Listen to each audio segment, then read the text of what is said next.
Ho, ho, ho, baby. We are back from the deep. Post holidays, we had to take a little break for everybody. We just had to. We rolled through Thanksgiving, we rolled through getting ready for Christmas, and then Christmas hit, and we were all looking at each other like, wait, don't we have a podcast to do? But we had just decided, nah, let's let the people breathe. Let's let the games breathe. Let's enjoy ourselves. Man, I've gained 7.5 pounds already purely on candy and an extra 5 off liquor and beer alone. We are here ready to roll.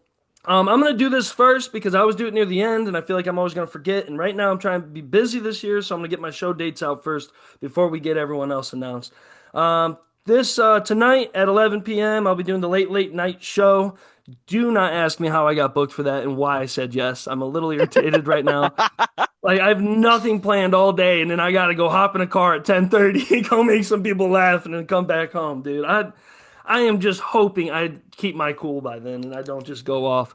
Tomorrow, we got the championship round of the championship series at the Attic for the Columbus Cash Contest for everyone good in Columbus and Ohio and the Midwest. Your boy made it, baby. Ready to go. Get your tickets as soon as possible if you are listening to this tomorrow morning or later today if I post it. Today's Friday, the 2nd, because we are almost sold out, baby. Let's get after it. And I want to go first. I'm going to headline the whole damn thing. January 31st, I'll be hosting some big shows. Now you catch me in Green Bay. Those are getting finalized now in March. I'll be eating, with the cheese heads, bro. Wearing a Chicago Bears jersey, just trying to rile up the fucking Green Bay people. Who knows? Maybe Lombardi and Joe Paul. Maybe we gotta look into some things, Lombardi. You know what I'm saying? And then speaking of that, I'll be bouncing over Chicago wearing a Lions shirt probably. I'll probably get some Lions jerseys from Keegan, go to Green Bay and Chicago. Let them know where Detroit stands, baby. Represent the Lions and everything that's true with that. And speaking of the Lions, I will be in Detroit this summer as well. Actually, I might be there sooner than the summer, but I know the summer for sure. I'll definitely be wearing my Lions jersey for that one, dude. And like we said before, rest in peace, John Kitna. We don't want to talk about him no more. But we got all the boys in the house except TJ. He's, like he says, in the stew. He's out there fucking grinding. He's out there melting pot. Like I always think like TJ when he's not here, he's like got this giant pot of like mysterious soup that he's just got a big spoon. He's just sitting there stirring it all day, dude. I bet you, man, TJ, I bet you can churn some butter, big dog. I promise you that. But we got Coach Keegan, we got Sir Michael Clark, and we got the genius Eric Wheeler, the Wheelin and Dealin. Actually, the genius is TJ. They're both geniuses. Honestly, they might. I never seen them in the same room at the same time. We might be talking about the same people. But first comes, we got the icebreaker. I want, a lot of bowl games going on. Pop-Tart Bowl was electric. I got really annoyed of like Notre Dame's gonna hate today. I love that Jonah Hill gif where it says "I guess, bro," and he's like this. It just says "I guess, bro." I posted that probably 100 times on any of those. I'm like, okay, yeah, Notre Dame, cool. Oh, BYU, well, they're gonna wear the sprinkle helmets against Notre Dame next year. That'll be the biggest troll in history. I'm like, okay, cool, yeah, that's badass, for John Smith and the boys. But I thought the Pop Tart Bowl was cool, so I'm thinking for you guys, we'll go around the room. What company should have a bowl that doesn't have one? What's a fun name maybe for your bowl? And where do you want your bowl to be located? Since this was my question, I'd like to start it first, just to get you guys' brains moving. I saw some posts about this that kind of inspired this as well. Of Alaska has like its own little field on like a beachfront, and it's like got like JV style stands. Man, I would love to see some Power Four conference teams out there in Alaska, dude, just fucking cooking it up. You know what I'm saying? Like, even make it like the Tyson frozen chicken bowl. Like, I don't care. Like, just do something. Like, make it the ice bowl, dude. Like the polar bear. Make it like a big like Kmart polar cups. You know what I'm saying? Like instead of Gatorade bottles, they got the polar cups out, squeezing the water out in their face, dude. Swear to God, dude. Like, let's do something like that. Or, the Dude White Bowl. Who knows what we got going on. But I want the Alaskan Bowl. We're going to call it the Alaskan Bowl Worm Bowl. We're going to have it sponsored by Nickelodeon and SpongeBob, the whole 9 yards, because that's getting bigger. Everyone knows. I don't know if we talk about it in the group chat, man. That like weird Disney Nickelodeon style fucking football is trippy as hell. I'm glad that wasn't out when we were in college when we were experimenting a little bit on some drugs. Like that would have freaked me out seeing Sully go for 6, dude. It really would have. It really would have. But I always like picking the wildest brain first. Keegan, man, what's a random company, random bowl game that you'd like to see at a random location? You know what? I don't really know location, but just Good. company wise, I'd like to see like a Tesla Bowl. Like a Tesla Bowl, I think would just be cool because I feel like they would just deck that shit out. Elon Musk could just spend money on that shit, make it cool as fuck, have an awesome like freaking light show or something beforehand and everything. But maybe coaches get free Tesla after you win, dude. Dude, yeah, pull out two convertible ones like at the 50 when they do the coin flip. Like Yeah. instead of the players stand there, they're just in the back of the cars.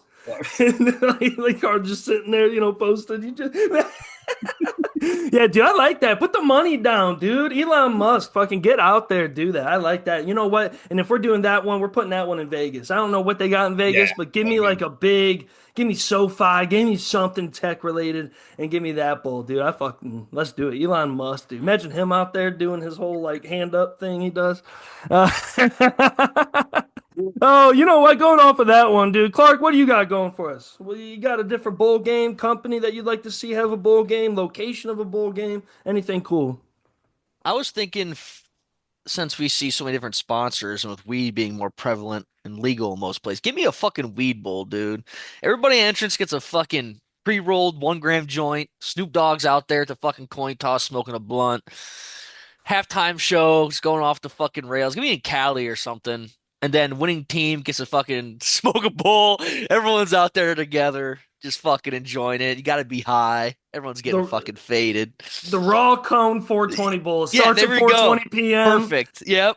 You know what I mean? You got big cones running around like the Pop Tart Yeah. guys. You know what I'm saying? Yeah. You got at halftime it's Snoop versus Wiz at the 50, trying to see who's going They bring crazy. Willie Nelson out to judge it, the smoke, and then he ends up winning it. Fuck it, even get all the other big names. I don't care Oh about being yeah. controversial. Give me like Rogan and Willie Nelson at the 50 doing the coin flip. You know what I'm saying? Joey Diaz is Taking a commentating. Jeep. Yeah, he's doing the ESPN 8 the Ocho coverage of Yeah. it. You know what I mean? Like Pat You McAfee would fucking be interesting. cocksucker. Pat could really run with that one too. I think Oh Pat McAfee yeah. would have a blast off the vitamins he calls them at the 420 Raw Bowl, dude. I love that, dude. All right, Eric, what we got here, man? What we got? You got one? Yeah, so first of all, let me apologize if my energy and my voice is a little off today. The boy got sick, of course, after too much partying over the holidays. But so I know Barstool technically has like a bowl game deal, but I think Barstool getting their own bowl game would be so much fun because they could do like imagine they do like a college game day type thing with all their personalities. So you'd have Gruden, Big Cat, PFT, obviously fucking what's his name that I can't stand, the owner, Portnoy, Oh yeah, sorry. Portnoy. Yep. And then even though like Will Compton, Taylor Wan aren't technically deals with them still, I still think they'd be involved. Do it in fucking Nashville, right off the strip, dude. I think that if they just actually got their old bowl game and committed to it, I think that'd be really sick. I And like that. instead of like a food brand, like a personality brand, I think, or something like that, or even McAfee Show. yeah. If McAfee Show got their own bowl game for a weekend, that'd be electric to watch. I just didn't want to say him because he's already on game day, so I didn't want to double up with him. You know what I mean? Fuck, give me the pundit bowl. Like just like stack it There we with all the go. There pundits we you could go. possibly imagine. Have their own takes on it. They get to pick who's in the bowl game out of like, some of the stragglers. Hmm. Stack it with, Pate, Klatt, McAfee. Oh God, dude, that'd be so good. That'd be so Dude, the good. most covered thing ever. You know what I mean? Like honestly, Imagine like John Gruden interviewing people on the strip in Nashville before a college bowl game, dude. and then give me like the most like I know we're gonna. I sent a lot of hate out for the Pavia situation. It did not look good during Heisman. He got cracked a few times during that bowl game. But get players like that in that type of bowl. Like Hmm. give me the most Yeah. transcendent personality. Put them up against other personalities, even coaches. Like I know Syracuse wasn't that good, but I love Syracuse's coach. Right? Like give me like Hmm. some wild boys in there. Or yeah, dude, I'm down for that. Give me the Trojan Bowl as well, sponsored by Trojan Condoms, and make it a Trojan team every time. So like, give me Troy versus USC. You know what I'm saying? Give me something like that. That's another one I had written down. And hell, put Notre Dame in that one too. You know what I'm saying? Like Notre Dame will play if there's a Trojan Condom Bowl. You guys just ain't. You ain't locked in, is what Justin Bieber always says. They ain't clocking to you. Not standing on business. Yeah, stay on business. Oh well, you know what? Let's dive into some college football. We had a wild set of bowls. I love bowl season because I love the open stats of things. I've been bitching all year like an old man of all the commentary going on this year, all the accounts ran by college kids, all the different talking shit. Um, I am very pleased to say the SEC has sucked ass during the Bulls, as per usual. Another hypothetical win for the US or for the SEC every fucking game. It was pretty cool to see them just get their shit rocked by everybody. The only one that stood on business was, other than Ole Miss, of course, in their own playoff game against Georgia. Texas came out there, dude. Arch, I don't know if you guys saw that highlight of like Arch running straight for the camera, dude. Aura Farman at its finest. I love it. Honestly, I love his momentum going into next year. That was the Absolutely. fastest play recorded by a quarterback this season. That running touchdown he had this week, that was the fastest play recorded by a quarterback in college football all season. See, I I love thought that was that. pretty interesting. It just reminds me of why that kid ain't flustered by shit. Why he's a Manny. Mhm. Like, it's why Peyton never got flustered for not winning the Heisman and never getting a chance for a natty. Eli didn't give a fuck who he was. He just didn't want to go to the Chargers when he got drafted. But he wasn't flustered by that either. They're like, oh, you're going to the Giants. There's gonna be a lot of pressure because how you and your dad acted. He goes, pressure, bitch. I don't care. I'm gonna start and stay there for 20 years, not even have a winning record. I ain't stressed out. You know what I mean? Like the Mannies just show it. And Arch showed why. Like I honestly thought the Michigan game would kind of be unique. They're missing a handful of players, both sides of the team. Um, Also, two big brands. Like playoff potential brands. I thought that game was electric. Shout out Vandy for getting their fucking shit rocked as well. Iowa, man, tough as nails. Honestly, like I believe that if SEC's run their mouth and they have like a good team that's kind of sub tier still, I say you send Iowa after them every year, Big Ten. Absolutely. I was the tone setter of the Big Ten. Let's be real. They always have been. They always will be. They play everybody tough as nails. They played Oregon tough as fuck, tougher than Texas Tech did. Now, was it rain and a home game? But still, send Iowa everywhere. Send Iowa after Tennessee as well. Send Iowa after everybody. Even Tennessee tried acting all cool. And Tennessee, like, I love the one guy that does all those funny videos. He's like, oh, we put our field goal post in the river a couple years ago. And people are like, what are you talking about? Like, that has nothing to do with what just happened. You guys suck. Big fan of that. Big Ten's rolling. Big 12 sucking ass as well. As a Notre Dame fan, big fan. I love that. You guys ran your mouth about Notre Dame so much you forgot to coach your own teams. Texas Tech, I'm talking to you as well. You talked about Notre Dame so much that you couldn't even put a point up on the board. Awful. And I don't want to hear shit about having the bye week. Indiana didn't look flustered about no bye week.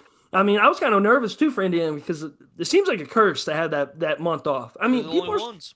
but why are people so shocked too? It's like these kids are 18, 19, 20 years old, the majority of the roster, and you're telling them to wait a month while they're going through finals, Hmm. while they're going through life changes, while they're worried about transfers, while they're worried about making sure they got, like they're almost like a free agency, hot on the oven shit if this don't work out.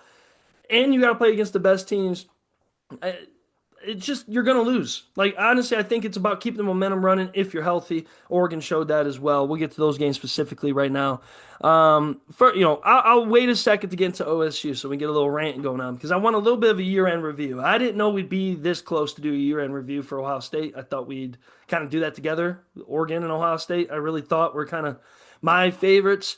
We'll get to the Georgia game because I thought Georgia was gonna be dogs too. Man, they Hmm. started out hot. I was like, I need to keep my mouth shut, baby. Like I'm way off, dude, way off. But let's kick it off with you know what? We'll do Oregon Texas Tech for Keegan, dude. Oregon tough, dude. Honestly, the scoreboard looked more separated than the game really was. The game Than the game actually was. Yeah. No, Texas Tech still was playing a hell of a game, but dude, defensive game, man. Freaking and hats off to Texas Tech. That fucking D line is such a real deal, dude. They were killing us, dude. They really were. We freaking could only just scrape away with 3 points most of the time till that second half there when we really started to kind of pull away. But dude, defense, man. Freaking Oregon freaking stepped up. I think that's a real big thing by Dan Lanning because he's a defensive guy. I think he just coached the hell out of those kids and got them ready for Texas Tech, and we fucking shut them out, man. That's a way to fucking set the tone.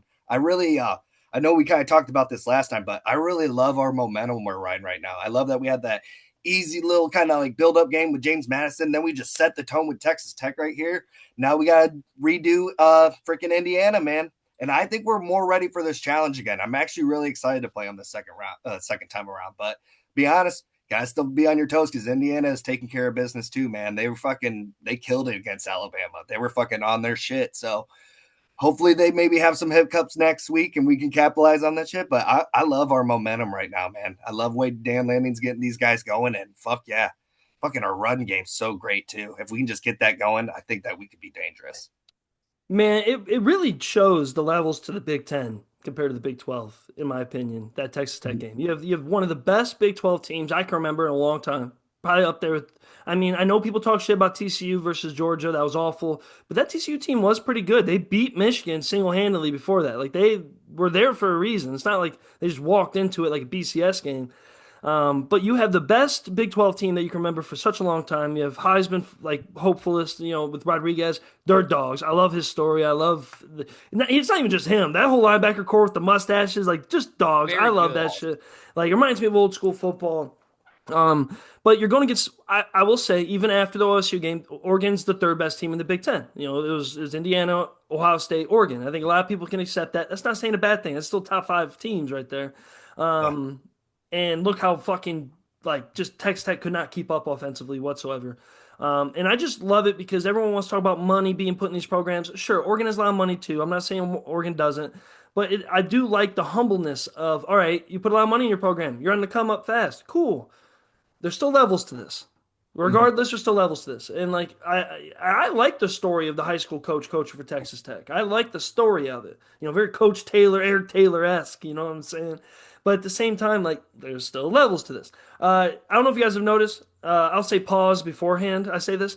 Because I know a lot of people talk about like I think Freeman and Lanning they're two young guys, but there's something about their young shit that is a little corny.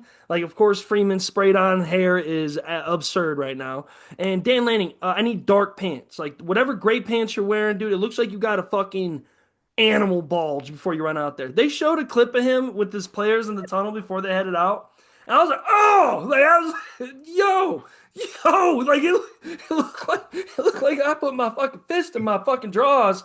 Like it looked like, Bricked up. dude, Intimidation, son.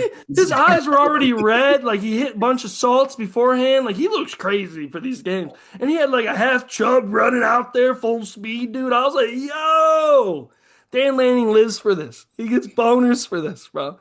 Like, You run out on the Orange Bowl, baby. You tell me you don't get a half bro, chub. You tell me you don't get a half chub. dude, straight up, just fucking, just it was. I couldn't take my eyes away. Then like he always has like this weird like strap on thing. He put like this. You know what I'm talking about? Like he puts like Yeah. this. I don't even know. Belt thing. Yeah, his little bag or whatever. Yeah, yeah, like his fanny pack. Dude, it just like sits under his belly by halftime and he looks crazy, shirts all untucked. I'm like, God, you know what? Oregon's gonna win with someone like that. He isn't the fanciest dude in the world. Like I always make fun of him for his little family photos with his family. Like it just looks a little awkward, like they ain't got no friends. But shout out to Oregon, dude. Big fucking dub. With Indiana next. I love the rematch of that. Something about it screams a little bit of the Ohio State Oregon rematch last year. I know Indiana has the edge. They're balling, but I'm just gonna be that guy. Alabama had no right to be in the playoff after their performances. I don't even care about how they came back against Oklahoma. They were down Mhm. 17 nothing for a reason. They got their ass whooped against Georgia. Damn near got their ass whooped against one of the worst teams in it with Oklahoma. And then couldn't stand there with Indiana worth a damn. Like that game wasn't even close. But best quarterback, I think, other than Sayan and Mendoza, this is gonna be the other best quarterback game that you'll probably see. By far. I'm not. I mean, I would say Ole Miss and the U, but Carson Beck. I will never. I don't care. I don't care. I don't care if he's successful. I don't care what he does. He's a weirdo. He's a creep, and he looks the part. Can't do it. Let's roll over to that. So Alabama, Indiana blowout. Kurt Signetti looked angry as fuck the whole fucking time. I loved it. Change the guard. One thing I don't like is, man, like that commentary on social media. Like people are already trying to connect this to Nick Saban. I don't get why. They're like, oh, Nick Saban bailed because you couldn't handle the truth of the NIL. And then Kurt came in and said, hold my shit with my 3 stars. It's like, okay, relax. Like this says, like, I didn't see Nick Saban coaching out there. Yeah. And like, whatever. And then everyone's like, oh, Alabama's decline. I'm like, I don't really know if you can call it a decline if they were in the SEC championship this year and they made the playoff and they almost made it like whatever. It's just funny to me because it's all the poverty franchise fans that say that shit. Oh, we're so excited to be here! It's the year of the U. Okay, cool. The year of the U. Cool, cool. You get 1 year out of 30. I'm still waiting for the NCAA to investigate you guys because you've never done this without an investigation following you up a couple years later. um, but cool, whatever. You finally get to pay your players legally, and now you're balling. But the Indiana game was just a blowout. It kind of pissed me off. I'll get my bag about that just one time now and ask Clark too. Some of these games piss me off for sure with the Notre Dame stuff. Just it's one of the last times I'll actually say it because, I mean, I can't be like, oh, Notre Dame would have made the Final Four. Like that's hard to tell. Look at the teams that lost. But the way people are saying, oh, the Miami balling out against Ohio State. You wanted Miami in instead, or you want Notre Dame in instead of Miami? I'm like, no, no, no. I wanted Miami and Notre Dame in instead of Alabama. Yeah. Right. Like that is the point here. Like James Madison had no right to be in that game, and I love. Hey, James Madison Twitter still going crazy, calling everyone out about all the points they put up against Oregon. Hey, talk your shit. I would Enjoy probably. it. I'd focus on getting some new players. I heard you only got like 9 on your returning roster right now. But that was just bullshit. And watching Alabama play that game, like there shouldn't be any wasted spots in that. That's where people need to worry about next time we argue about who's going to be in the 12. Remember games like the Alabama game. Remember why. Just if they don't, I don't care about resume all the time. If they don't look right on paper and they don't play consistently, keep that in mind. Alabama should have still been in there, but instead of James Madison, Tulane, like what are we talking about? If they're going to be, I don't know. Anyways, I thought the Miami game made Notre Dame look pretty stellar, like really, and just even the Texas A&M game in Miami made Notre Dame look better. But I keep seeing now, that Patrick Star meme people are putting like, oh, another hypothetical win for the SEC. They got one for Notre Dame now. That doesn't make any sense to me. Hypothetical. So, okay, whatever. You get mad at us for not having conferences, get mad at us for handpicking our schedules, but then say we have hypothetical wins. I don't pick and choose, people. Pick and fucking choose. The Ole Miss Georgia game last night, electric. Electric. I will say this. Hey, refs, let's not make it all about you at the end, all right? Yeah. It was Like, so bad. That was like so bad. that was one of the worst handled situations I've ever seen. Um, Also, yo, Kirby, I get you're gonna do something like your like reverse shit for the last play. I think if you get one last shot, you tell Gunnar Stockton you tear your arm off throwing this ball. Yeah. Like you know what I'm saying? Like you put that rotator cuff in a coffin, son, and you let that bitch rip. Like I'm not doing none of this thing. And then I have to watch receivers just standing there waiting for the ball. I'm like, and then you see Ole Miss stand there too. I'm like, what are we doing? Like this is the end of a fucking football game. And they're like, oh, it's a safety, dude. That ref looks so happy to say safety. I'm like, dude, just shut the fuck up. Get us out of here. And Kirby Smart was annoying too, but electric fucking game. I think it's still funny people are talking shit about Lane Kiffin now with this. It's like he wasn't going to predict this. And Ole Miss did play a pretty good game against Georgia at Georgia earlier this year. So, I mean, they're a good team. Like that's the funny part. Like when coaches leave for better programs, which let's be real, let's use a better program, there's probably team success following that, right? So, like, to me, it's more of a credit to Lane Kiffin. It's more of a credit to Charlie Weiss Jr. and those boys that they just say, fuck it, we're going to ball. And the amount of fourth downs I saw on all sides, like, for all teams, I've never seen so many fourth down conversions other than this playoff, Hmm. like, or like failed conversions. Like, everyone's popping off trying to steal points. Honestly, I think people need to watch Indiana. Indiana don't really play that game. If they get, like, they don't really get stopped often, but when they do, just punt it. Just keep playing. Let's just play mistake-free football. Oregon did a very similar thing with Texas, other than some of those interceptions and fumbles. There's a few But times I thought maybe we shouldn't have went for it on fourth down, just took the points, because there were sometimes I was biting my nails. I'm like, fuck, if they go get a touchdown here, man, they're fucking in this. Yeah.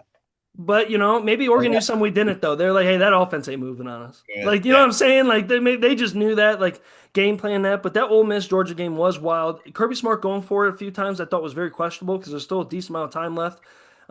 Those kickers on their team, dude, I don't know what OSU is doing, but you need to figure out where you're recruiting your kickers from. And you either need to go across seas like everyone else does, because Notre Dame just picked up an Australian punter. Like that's what we do. Like you need to do that. Or go figure out whatever the hell Kirby Smart's got going on, because those guys always got some kickers. Ole Miss kicker was electric. Georgia's kicker, electric. It's so funny you bring that point up. I was talking to my uncles when we were watching the OSU Miami game, and we were bringing that up. Like when Urban Meyer took over and stuff like that, there wasn't really that emphasis at Ohio State of like having a good special teams, like having a good kicker specifically. Like remember back in freaking when Trussell was doing, there was always a freaking like great kicker, and they always like prioritized special teams and stuff like that. Yeah, it's funny. I have noticed that these few couple years that they just don't really have the kicking team like they used to, and I feel like there's always kickers in Ohio and shit. I don't know. Maybe I'm Yeah, crazy. and Eric's brought it up before. I think most of Ryan Day's losses are all due to kicking, like Yeah, almost like That kid has missed one or more kicks and five of Ryan Day's losses. That same kicker. And not they're not all his fault. I'm not saying that. Like don't take me out of context there. I'm just saying that it's gonna come to bite you in the ass, man, eventually, and it did. yeah. And Multiple times. I'm a big defender of kickers. I always have been. I think their job's stressful. I think it takes a unique person to like always be ready for something that may not happen, especially in a game of football. But at the end of the day, I am also that guy where it's like you have a job to do, and I'm willing to see you miss a Yeah, few. But exactly. like you can't miss that many. Like if you can, you want to miss a few, big dog. You play in Ohio, you play in the Big Ten. There's gonna be some cold, nasty, windy ass games, especially against Michigan and such. Not really on you all the way, but that it's kind of like a little bit like quarterback, like where you are based on like consistency, like based on your consistency, like where you can hit range wise and stuff like that. Like you're going to be judged on those numbers, man. And if you're not getting it done like that, then maybe it's time to try a new guy. You know what I mean? And I'm curious I want to know the emphasis on like if Coach Oh, Day really knows what's going on with his special teams. Because some head coaches, I'm not saying it's a bad thing, a slight to him. I could name any coach. I feel like some coaches aren't nearly as tapped in their special teams. They just Hmm. trust their special teams coach a lot. And they just want to know the range of where the guy can kick or not. What's the win like today? And that's really all they give a fuck about. I think maybe I would be interested to see like if moving forward Ryan Day's gonna have that extra 30 minutes to just sit there behind the Well, kicker. You know what I'm hope saying? so the weird thing was that we got a kicker from the portal last year, and he was a backup the whole year. His name was Jackson Corville. So I had to look him up because I forgot his name, of course. He kicked like an NC State or some weird shit like that last year, and like he made 350-yard field goals the year before, and like just didn't play this year. Instead, we started this fucking limp dick, and I don't. It's just weird that for some reason we got a guy from the portal and then didn't let him kick. Like you knew it was a problem. It's bad enough that you got someone to back him up, and when he was bad, you still didn't take him out. But I mean, they did already offer the best kicker in the portal, so that's fun. I think it's a Colorado State dude, really random, but he's had a couple 50. He only missed two field goals this season, I think. So I mean, just fucking fix it, dude. You're Ohio State. It's not like you're an NFL team. There's 32 of you. Like you get your pick of the litter. You know what I mean? Like go find a fucking kicker. It's not that hard. And they just won a national championship in soccer last year. You can't pay one of those kids $1 million, can kick games. You would have won two games. You would have won two more games this year. That's worth $1 million, bro. Fuck out of here. So annoying. I love that. Hey, I like what you said too. The transfer portal is a big deal. Like a lot of these guys, but also be careful of that. Like I know Mitch Jeter, he saved Notre Dame last year, so he ended up looking great. But I know Clark can remember a lot of us had issues with him because he was a transfer who was supposed to be nice, had a great record in the ACC kicking, like looked great. But I also think like I want to see what those games look like when you were kicking, dog. If it was half filled stands in a weird game that no one's watching on a Friday night and you're nailing 50 yarders, well, whoop the fucking do. Can you do that in a stadium with 100,000 people screaming at you? Like, I don't really care how good, you know what I mean? Like, I want to see that. Like, oh, this kid from the mountain, he's a great kicker. I'm like, okay, cool. You're in the mountain. You're playing against, like, more people go to the St. Ed's games in Ohio than your fucking college football games, and you're a good kicker. I don't know. I just got to double check on that. Just interesting. So let's get into Miami, Ohio State. My thoughts before I just dive into Eric with just everything Ohio State. Just because I followed Miami closely as a Notre Dame fan, you have to. This was the only way Michigan or Miami was really going to win, or any team was going to win. Same thing Indiana did. Ohio State, in my opinion, had a repetitiveness of starting slow, just in all games. I always bring up the Washington one because to me it was like just a decent team that was really failed to capitalize on the slow start. And I was always thinking, what team would try to capitalize on that? And one thing that makes Miami annoying, in my opinion, is that they're one of the best opportunist teams out there. Yeah. Like they really don't win outright against these tough teams. Like I mean, the Texas A&M game was a brawl, and they just really took advantage of the opportunities that came at their way. The Ohio State game ended up being a brawl in the second half, and even in the first half. It's just when you get pick sixes and you capitalize on certain situations, and Ohio State's run game's down, it kind of was just a perfect recipe. I really think, and I'm not just saying this as a haters. I hate both. I hate both teams so much. But I think you play that game 10 times, Ohio State wins 8 out of 10 times. But Totally. that's the point of the playoff, right? It doesn't matter. It's kind of like March Madness. Like the best team will There you not go. always win. Yeah. Yeah. And this is what I want in the college football playoff is these type of upsets. Thinking G5 can do this is absurd. Like they don't have a Bane, they don't have the running backs, wide receivers Miami does, and Miami's kind of scary with that. They're kind of a young team, but also Bo Jackson. Like if I'll get the Eric right after this. If me watching Ohio State, sure, Jay Smith is your guy, and you're gonna have to lean on him, and you're gonna have to lean on Tate at times. But obviously, throughout the year, even with the offensive line issues, Bo Jackson was your heartbeat of the team for a lot of your tough games. And to see him only with 55 yards, it just sucked the life out of that offense, I think. And also, like a lot of people are dogging Sane and comparing him to Mendoza's game. It's like these are still freshmen at the end of the day, redshirt freshmen, but still freshmen at the end of the day, and it's going to show. I mean, I could beat my chest about CJ Carr all I want, but me and Clark can agree that CJ Carr probably would have been the reason we lost any of these playoff games. And I love him to death, but that inexperience playing in those type of situations. I mean, Riley Leonard, it was one of the worst throwing quarterbacks I've ever seen. But the fact that he was a grown ass man, the fact Will Howard was a grown ass man, you've seen that time and time again that the older grown quarterbacks kind of have a little bit more of a comfortability when it comes to situations, just overall. And I don't think Carson Beck's a world beater, but the guy's played in huge games. He's been there. Yeah, Yeah, yeah. and He has like that experience. You can't, yeah, so gotta give it him that just credit. I think it just goes down to just nitpicky shit like that. But Eric, man, how you feel? The year's over. Back to back losses. Um, good losses though. You beat Michigan though. That's what cracks me up with Ohio State fans. And it's I, like, well, I, like dude, they're I like, well, can't. we beat Michigan though. I'm like, I just don't see that No, or being that worth it. people that like compare that to a natty, bro. Like, well, we didn't win a natty, but we beat Michigan. I'm like, hey, dumb fucks, you can have both. Like there's a world you can do both, and we have done both before. Let's just do both. Like you don't have to pick between the two. It's so that point is so fucking overstated by Ohio State fans, bro. Yeah, man. Like I'm not gonna get on here and say the sky is falling. Mhm. One thing I will say, you could tell Ryan Day called the plays of that game because but honestly, dude, saying was bad, and I'm not gonna beat up on him like you said, Jack. He's a young dude. He's only had one season starting, but like when you do that pace of play, your quarter, and then you have to speed it up. I was okay with the pace of play thing all year because I thought they'd speed it up when they needed it to, and I thought they learned their lesson in the Big Ten championship. Like, hey, we can't just click it on when we need to. Maybe we should just start fast, like or try to start fast. Like there was a drive I got pulled up in the fourth quarter that was 7 plays and netted 6 yards that took 4 minutes and 20 seconds off the clock for Ohio State, and we punted the ball and then Miami got the ball back with 6 minutes left. Like, dude, how did like if you're gonna punt it, it could be a minute and a half drive, it could be a 2 minute drive, but they're just doing it when they don't need to, and then it takes Sand out of his because he didn't make a read to save his fucking life. Like I know that Miami's D line was on his ass, but dude, you gotta learn to get rid of the ball, brother.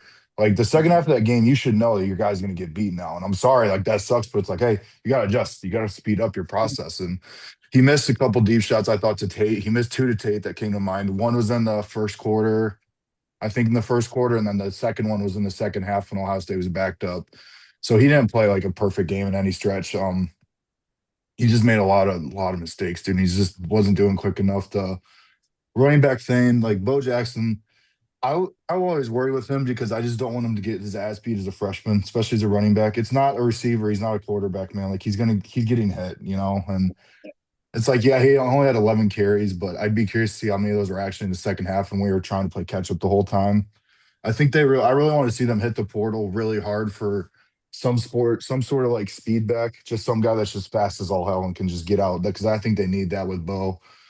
The other guys in that room just don't bring anything. Donaldson's just a power back that doesn't put his shoulders down, which drives me fucking crazy. JJ had a good game. Pernell Tate could have had a good game. There's opportunities, he just didn't get the ball. But yeah, I mean, this guy's not falling. It sucks that we lost because I wanted to beat those fuckers, and selfishly, I also wanted three Big Ten teams in the Final Four. But I don't know. Like, I'm not gonna get on here and be like, fire right day and all this shit. You can tell he's calling plays. He needs to get an OC again. And clearly, Hartline was not the OC that we thought he, but we all kind of knew that because he did it 2 years ago too. So I'm interested to see who the OC is. They did just hire a new receivers coach. They Mhm. hired LSU's, which I thought was it's kind of interesting that LSU would be okay with letting him go. But I mean, he's got a pretty good background of receivers, so I think it'll be fine. But yeah, I mean, hit the portal. So you know what your issues are: offensive line, defensive line, and probably some depth at corner and another running back. I think that's it. Like Saying didn't play bad enough that you're going to replace him. But like I have more questions about him now than I did before these two games. Like in my head, I think he's closer to McCord than he is Stroud now. You know what I mean? Because I just saw him like shrink in big moments, and just as soon as there's pressure in his face, dude, he just shrinks. It's like, dude, I get it, but like, come on, man. This is your 14th game now. Like, I know you're a freshman, but this is your 14th game here. Like, I don't know. But like I said, sky's not falling. I wish TJ was here so we'd hear his side too. Um, because of course I was worked up the night of like not New Year. I'm so sick playing on New Year's. I'm done with New Year's games, bro. Put me on New Year's Day at noon from now on. I don't need to play New Year's Eve. I don't need that shit going into my new year, bro. I was gonna say, yeah, I mean they're 0-3, isn't it? 0-4 or I something think like it's that. it's it's either 0-3 or 0-2 because obviously this one in Georgia and then was Clemson, Clemson. the okay, Clemson so blow up. okay, I got you. Yep. You know, I was gonna ask you this: when did we start? Because I know that, and this isn't coming from just my hater side. This is just a thing where it's like I kind of my own. So I'll compare it to this. So like Freeman, right? Everyone talks about he's a defensive god. I see that with the linebackers and the DBs, but I question his style when it comes to D line and different things. And I always think it's interesting when you're talking about someone that specializes in that. You know, you have Coach Day who specializes in offense, right? And he was kind of the quarterback whisperer for a little while. I liked your comparison with Sayin because I like Sayin a lot, but also at the same time, it's like a lot of Day's quarterbacks kind of all look the same, and they kind of all have like the same thing where it just doesn't feel very Ohio State to me. Maybe Jim Tressel and them spoiled us with all kinds of quarterbacks, but just something about it, just it's always the same kind of guy. It's always someone that's a little calm but timid. It's always somebody that looks like the moment kind of rattles them a little bit. I think Will Howard was an anomaly. Game manager, I believe Yeah. Cam Newton calls him. Yeah, no joke though. Like, and For real. it's just like, and when you watch like the way the Ole Miss game was, and even with Stockton, with Georgia, and just all the quarterbacks that are in the finals right now. Like, yes, Julian's saying statistically, and he was a Heisman guy. It's like I don't know Ohio State. Like, we got if you don't have the O line, you got to find someone at quarterback that can run around. Because I think the O line's struggled with injuries 3 years in a row or some shit like bad. Like last year was bad, this year was bad. Mhm. Like, and if you're going to get some of these SEC schools and these big ACC schools, like, I'm not saying Clemson's ain't good, but the Clemson that was supposed to be good was big, just like Miami, right? Yeah. Like, you got to fix that over time. You And I just think have that to. that running back room really, like last year's running back room, I don't think last year's offensive line was bad. Like obviously they won a natty, so it wasn't a huge weak spot. But I think the two running backs we had last year covered up a lot, if that makes sense. Where we don't have like, yes, Bo Jackson's going to be a star. I really think that dude he's going to be so good. But last year we had two guys that were stars. You know what I mean? And I think that was an adjustment was not having a 1-2 punch you could count on like that. And the quarterback thing with this is just I don't even know if it's a quarterback thing as much as this is what happens when Ryan Day calls plays now, dude. He's lost his juice as a play caller. It happens. It happens. Hmm. You just got to be aware and hire the right fucking OC, man, that you trust. Like I know Hartline leaving kind of threw a wrench in your plans, but like, dude, he's still building you all season. He really can't call plays for one last game. I know he's recruited and shit, but you really don't trust him to do this for one last game, like because Ryan Day, his play calls are just so fucking timid. That's the Indiana game plan, this game plan, Michigan game plan last year, the Oregon game plan. Even though it was a higher scoring game, I still feel like we just shrunk because he just gets like a tight ass and gets scared to take shots and stuff, man. But like I said, there were shots there that Sand didn't take too. So I don't want to sit here and say like they didn't call him like they did and he just didn't see it.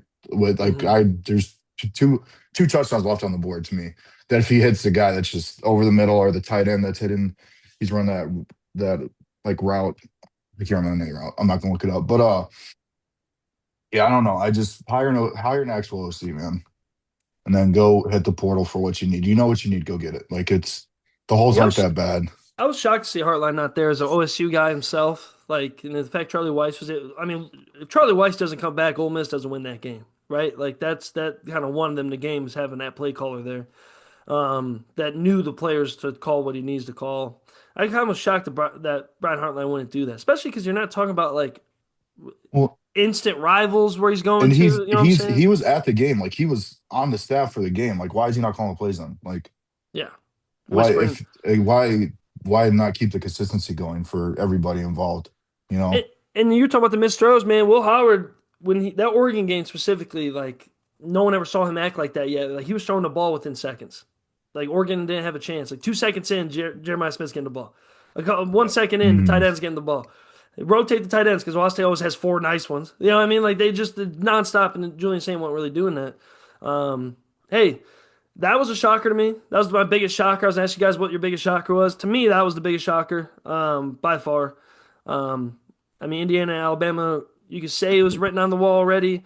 Oregon was just better at Texas Tech. I'm not exactly sure. Ole Miss is a big shocker to me as well. I think that's right up there. But without a doubt, that Miami Ohio State game was not what I anticipated. It's a playoff game, right? Like Miami could steal something from them. I just didn't see them hanging around with Ohio State, especially. I don't know. It just sucks because Ohio State wasted a good defense.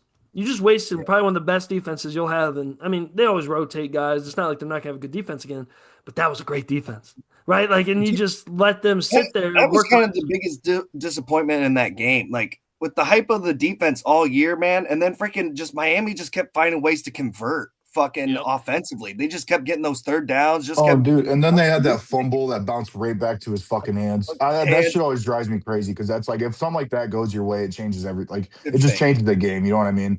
Like, and I'm not 100%. using that as an excuse. I'm just saying shit like that just drives me crazy. I'm like, well, fucking, of course. Like the Clemson fumble a couple years ago. It's like, dude, if that goes that way, it's like, oh, changes. It could change the outcome of the game, but it's just the margin for error. And shout out to Ruben Bain, dude, because that dude fucking dominated. Holy fuck. That dude cleaned up against us.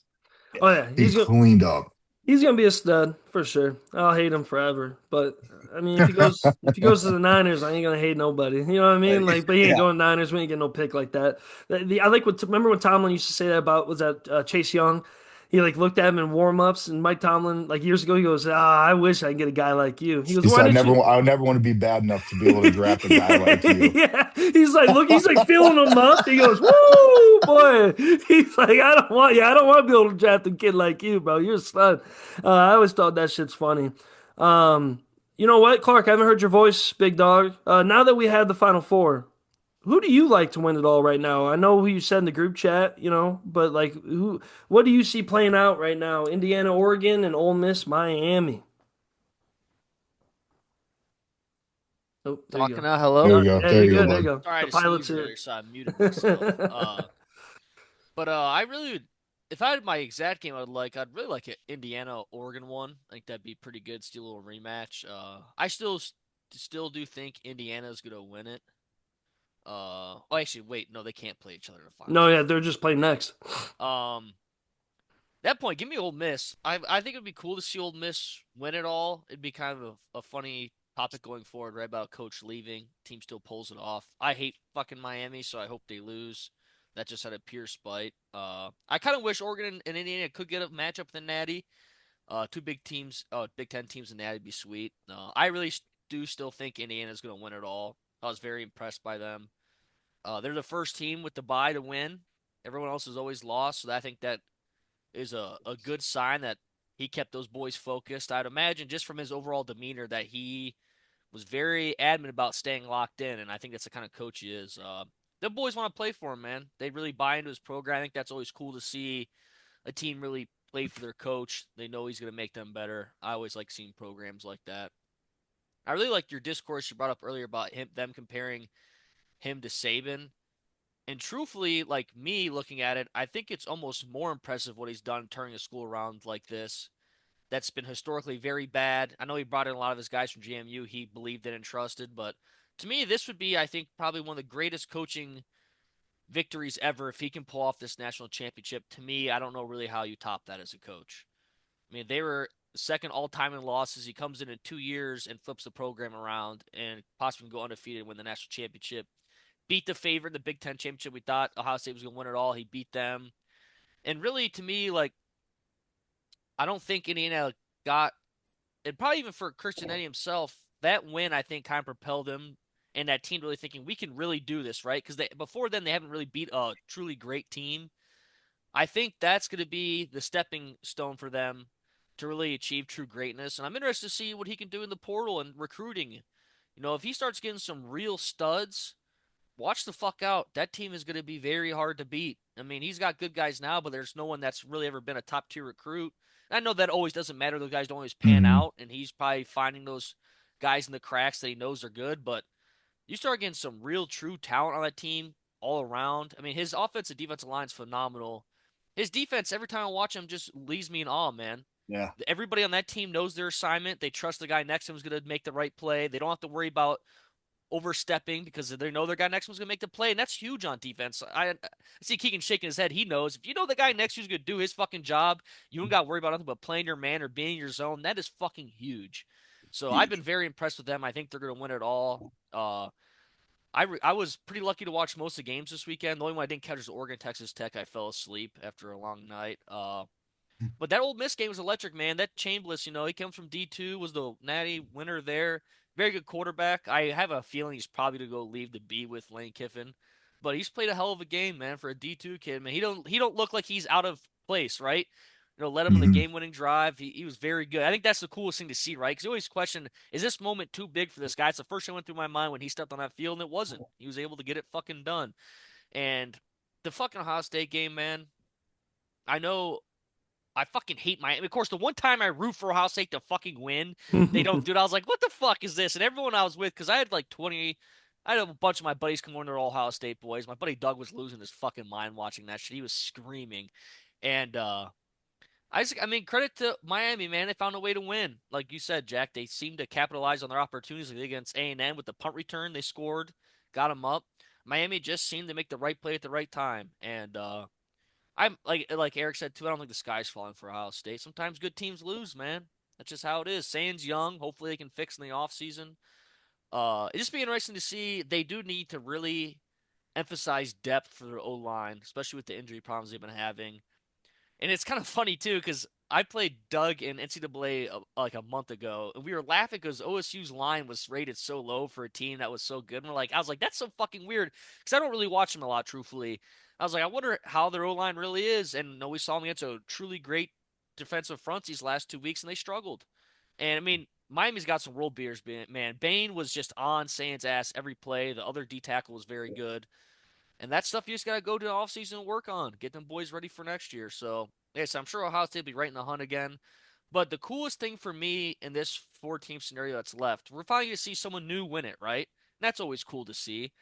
Three of these teams haven't won one. Ole Miss, I think the last one they claimed was 1960. Hmm. Indiana, Oregon's never won one, and Miami won one in the early 2000s. So it'd be cool to see someone new, and we'll get a new champion, and that's always cool to me. So, Oh yeah, it's fresh. I like how yeah, fresh it is. absolutely. Um, I know I said I wouldn't say much again, but I will. Fuck it. That makes me more mad as a Notre Dame fan. I'm like, this would have Yeah. been like you put Probably the us. best year for Yeah, us, no yes. joke. Like without Yeah. having some of the other brains and big bodies, Yeah. it's like, oh shit. Like let's line it up. Going off of that, I would like to see a reseeding, man. I know it's a dead horse to some people, but it just doesn't seem right to me that now it's fair more for Oregon because they got the JMU bye week almost. Yeah. Yes.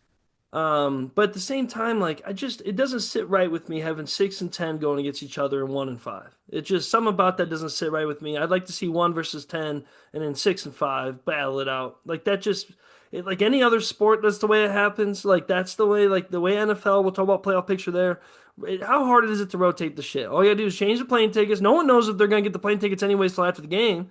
So Hmm. why not just flip it around and then keep it more of a mystery? Like, oh, if so and so wins, they're actually going to play this. Like it would add more instead of just seeing the straight bracket all the way through. It'd add more mystery to it because it just, like you're talking about Oregon and Indiana. I think Oregon and Indiana are the two best teams left.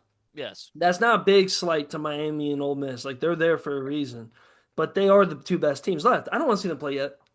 Yeah. Mhm. Give me a rematch for the final. When Ohio State and Oregon played last year, this is exactly how I felt. Like going into the game, I was like, "Hey, if Ohio State beats Oregon, I'm going to be pissed if we don't win the Natty because I think they're the best team in the country." Like Yep. that's how I felt last year going into that game, and like that was different too because we were rated 8 because of two losses. But no, like I just wanted to piggyback off what you just said, Jack. That's how I felt going into Oregon and Ohio State game last year. It was like, "Hey, winner of this game, I think wins the Natty." Yeah, and Like that. if you're gonna give me bad games to start off with the G5 Hmm. shit, then give me great games to finish off. You know what I'm saying? I'm not Yeah. saying any of these games are gonna be bad, but give me the best games to finish off.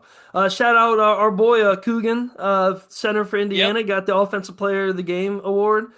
Notre Dame guy, pretty much the heart and soul Notre Dame last year with all the injuries, helped us and Jeremiah Love, like literally helped us get to the championship. Thought that was really cool to see him and see everyone's reaction. They let it up like Mendoza was going to get it, and then they said Coogan's name, and seeing Mendoza and all them freak out, like that team's got the juice. Yeah. I'll say my prediction of, I think Ole Miss reminds me of Notre Dame last year. A lot of differences when it comes to the coaching and things, but also not really. You have the defensive coordinator stepping up as the head coach. You also have a team that's gritty enough and talented enough to win. I don't know if that style, kind of like Notre Dame, was outmatched to do that style against OSU. They made it close, but they were outmatched. I like that for this year. I think you get Ole Miss, Indiana.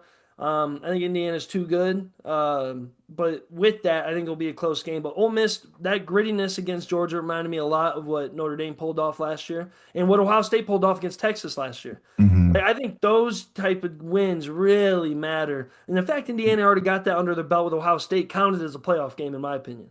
Like once you go in the conference championship, that's your first playoff game because sure it was guaranteed you make it, but it helps you lead up to what's going on. Ask Ohio State. I'm pretty sure they would have rather played Alabama than play the U. You know what I'm Yeah. saying? Straight up, we saw the way the games worked out. OSU would have been just fine. I do want to see the U a little bit against Indiana. I like the fake blue blood against the new blue blood kind of situation. Yes, that's you, Miami. You are fake. I don't care. I just don't care. I just don't see. I don't see it. I don't see it. But at the same time, yeah, I'm very excited. I think we all kind of feel the same. I think the winner of Oregon, Indiana, really can take it all. 100%. And no offense to you, Keegan, one thing I don't want to see is I don't know if I want to see Oregon in the U. I think that would be like a 14-10. It'll be a good football game, but it'll be slow, drag out fucking football to the max. It just will be. It'll be a lot like Penn State versus Oregon, I feel like in that way. It'll be exciting, but dragged out. Yeah, but I think Oregon, Indiana winner takes it all. I'm interested to see how the U handles some SEC size because they don't get to go against it that often, and they did pretty well against Texas A&M, who I mean, Texas A&M arguably has probably one of the best front sevens other than the U, and other than even I would say Ohio State in there as well, counting their linebackers. Um, and Indiana, like Clark said, like their front seven is so underrated, and they even had that bad injury. That one kid tore his shit trying to celebrate after the OSU game. Like their best D lineman literally tore his shit trying to jump up, high five people. I'm like, that'd be my luck, bro. Get so hyped and just like that one Clemson's player that was a little weird and freaky that was like twerking and shit on everything. Like Yeah. pop myself a nut, dude. Jesus, pause. But yeah, best chance to win it all. Eric kind of went through the year in review. Gotta get some transfer guys in there. I will say it's a dead horse. I'll just Ohio State, like this is why you need a big game a little sooner. I think, like just in general. Now that wasn't really on them. Penn State should have been huge. That should have been top two teams going against each other, arguably, at one time. But it's just get more of those big games in. I mean, I think it hurt Alabama over time to have those big games. They got beat up, but look, it like kind of helped Ole Miss to have those big games. I think they don't win that game without already being in that scenario before and losing against Georgia. You're only as good as the company you keep. Big Ten, you guys are really good. You're just top heavy as fuck right now. Like so top heavy, the rest of the league I'm don't even look the same. Like, actually thinking about Georgia real quick. Georgia actually beat both the teams they lost to this year, didn't they? yep. Yeah. They beat Ole Miss in the very end. That's kind of wild. Yeah. Hey, everyone's good and everyone's bad, bro. I love it. Yeah. That's what makes college football healthy. I think college football is healthy as ever. I was a little nervous that the obvious teams would get in, and I just don't think that would have been good. I think if we're gonna have all this argument about 14 to 16 teams being in the playoff, then I want to see some goddamn wins all across the board in the playoff. Like I don't want to just see the top four move on. That's just no, I don't want to see it. Other thing, we've brought this up before. After watching some of these games, give me the Heisman after this. Just Yeah. do it. I don't even care if some players lose a cool game, and he can still win the Heisman and lose, right? But Yeah. like, I think that Chamberlain kid deserved an extra look at the Heisman instead of Pavia. You know what I'm saying? I think um, also it solidifies Mendoza even more. They got it right for sure with that kid. I'm not saying it's a slight to saying. I think he would have still made it to that situation, but it would have been cool. Then maybe Bain would have got a little bit more love. Maybe Rodriguez, if he would have played better. Like maybe Oregon's players would have got more love for the Heisman race. Like give me that shit. Give me the Heisman and give me the ceremony right before the national championship. Shit, I was just Mhm. about to say that. I Yeah. love that fucking take. That would be so hype. Because even the guy that didn't get it but went in there, and then you have all that fire. Oh, I love that. Love that Yeah. fucking take. Yeah, because how many times would you have the top two voter guys be probably in the national championship more likely than not? Be honest, before the playoffs, that's how it used to kind of be because you just had the natty and all the bowl games. So literally there Yeah. was right there. And then that's what kind of like brought the fire to the game too. Yep, I love that. and it brings like nervousness. I always say it. Troy Smith wins that natty that first year if he doesn't win the Heisman. In Heisman. Well, Yep. and that's a great Mendoza's a good like that's a good plan for that too. Like it's working out well this year at the Heisman guy. If he beats Oregon, even if he has a mediocre game against Oregon, he'd probably still be the Heisman favorite again. Yeah, But like last year, it definitely wouldn't have been Travis Hunter. You know what I mean? It no, would have been probably Jeremiah, to be honest. Like yeah, Yeah. after the Natty and everything, like yeah, that would change it. And it usually goes to the bet. It's they're doing it like the NFL MVP now, where you have to be on the best team almost to win it now. You yeah, know what I mean? And if yeah. you're not, they're like, oh, are you really a high? It's like so I But don't that's know, the but case. If you're gonna do it on the best team, might as well do it with the best teams no, left. absolutely. And when the Yeah, season's over, like it, like last year would have been the two Jeremiahs would have been up there. I think Smith would have won it all, but then you would have had the other Jeremiah Love would have been right there after his playoff yeah. run. You would have Will Howard up there who didn't get any looks like that, and he would have been up there for sure. Like, I would have loved it. Like you would have just saw like craziness. Hell, like Penn State might have got an award. They ain't Yeah. getting sit. Oh man, how do you think Penn State feels watching these playoffs? They're like, yeah, we weren't ready. I thought we were. No. I thought we I were. saw him clowning on Ohio State, and I was all the Ohio State accounts were like, I know that's not who I think it is talking over there. Hey, shout out to Penn State for finishing strong though. They had a chance to not even be bowl eligible, and they finished out strong. I think that's a win-win. Hey, another random college football thing.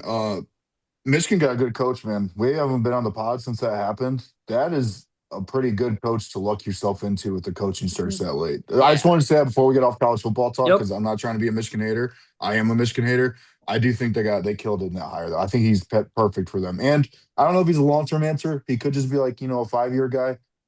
But still, even if he's a stopgap, he's still a great stopgap. Like he's just gonna fit them. Sorry, I wanted to get that off before we No, get off no. college Actually, football I'm for the I'm day. glad you brought that up because I forgot about that. Like, honestly, it just shows you the label does matter. Your logo matters. Hmm. You can make things happen last second if there's money pushed around to make things happen. And I love that what you probably saw. He goes, "Do you hate Ohio State?" He goes, I guess I do now. And I think that energy is exactly what Michigan needs. They don't need a crazy Michigan man like they always say. They don't need. They just need a stable hand. I know this is a big stretch, but I also kind of compared it to what Urban Meyer was able to do for Ohio State after Jim Tressel years, where everyone kind of knew Urban Meyer was a little older. Even his last couple of years, his health was a big deal. Like he was going to retire. Everyone knew he was going to retire. Who's going to coach after? If they could do that with Michigan a little bit, have a strong 4 or 5 years, maybe get into back in the national championship, conversation.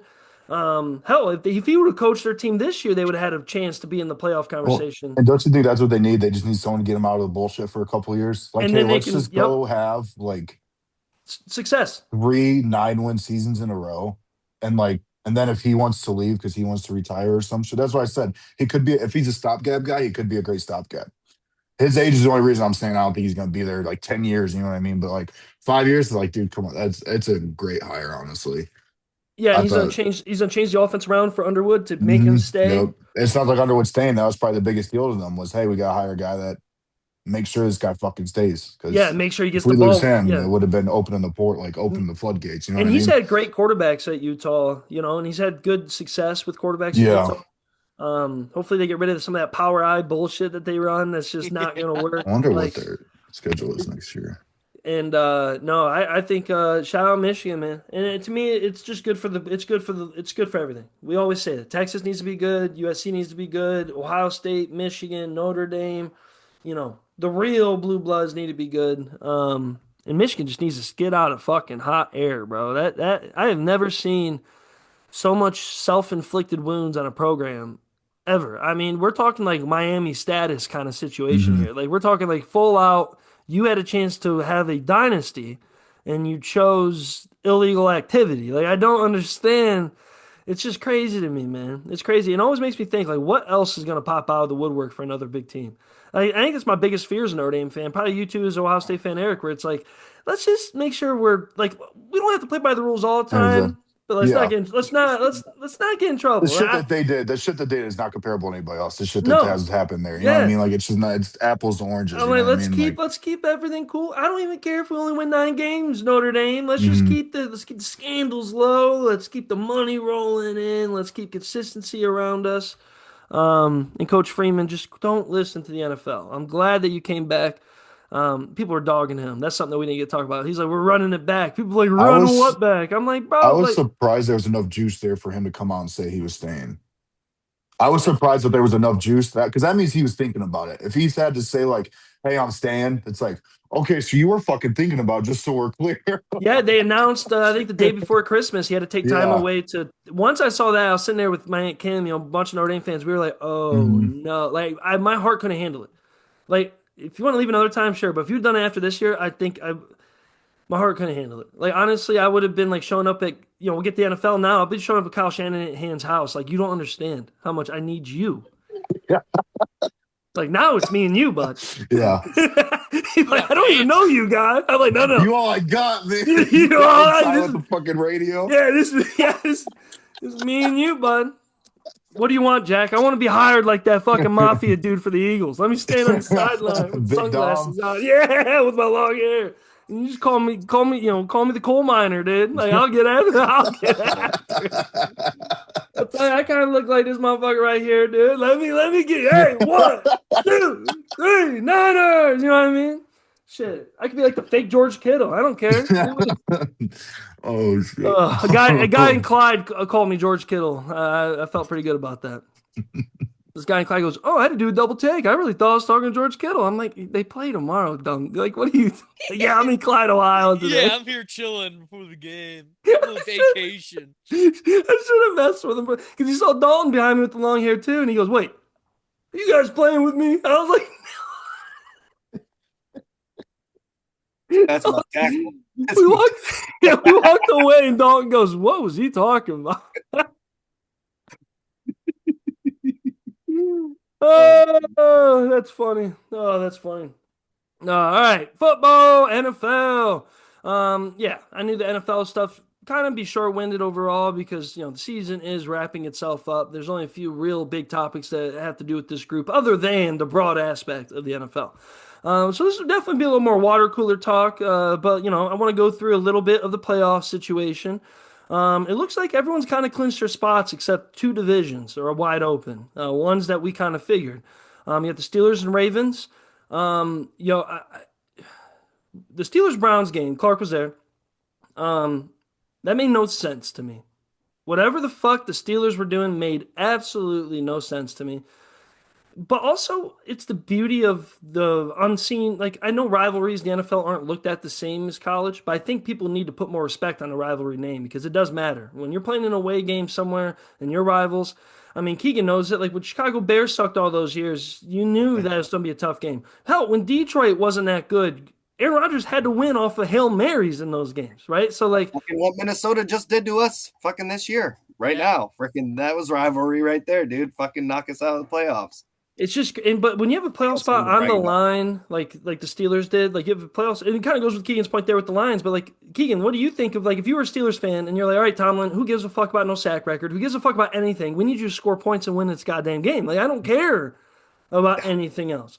I know some people are trying to make it an Aaron Rodgers thing that his ego is too big. I don't like the fact that you guys think the quarterback can do that much is amazing. Like you think Aaron Rodgers is just like, oh yeah, that freak athlete that's a once in a lifetime person.